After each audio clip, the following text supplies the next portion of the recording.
Raadioga spordiuudistega eetris Oleg ja Igor. 1,6 miljonit eurot on transfermarkt.de andmetel otse Talkmaari ridadesse kuuluva Eesti jalgpalluri Ragnar Klavani turuväärtus. 15 tundi pidasid koosolekut korvpalliliiga NBA juhid, kes jõudsid veendumusele, et 82-mänguline hooaeg on endiselt võimalik. Kindlasti ei ole tennise mängimine odav lõbu, eriti tipptasemel. Nii tunnistas Eesti parim tennisist Kaia Kanepi ETV saates Kahekõne, et lisaks korralikule sissetulekule viib tipptasemel tennise mängimine ka palju raha välja. Air Baltic keeras naiste vutikoondisele käru.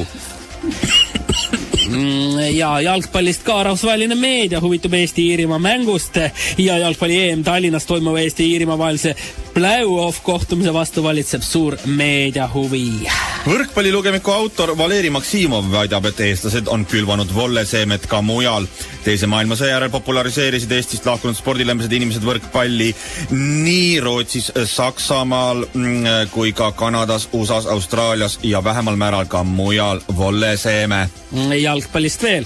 USA jalgpallimeistrivõistlusel alistas Joel Bird Family koduklubi New York Red Bulls play-off esimeses ringis 2-0 FC Tallase ning pääses järgmisesse ringi. Tabavuse sai kirja ka Joel Bird Family, kes viis matši 61. minutil Red Bullsi juhtima. Riigikogus loodi eile Eesti jalgpalli toetusrühm. Märkimismäärane, et endistest tippsportlastest Riigikogu liikmetest Erki Nool, Jüri Jaanson, Toomas Tõnisse ükski toetusrühma ei kuulu.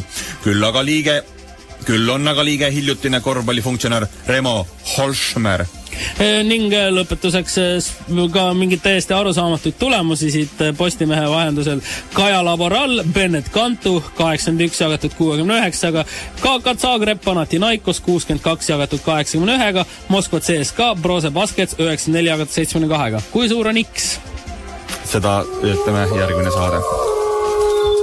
See on Raadio 2.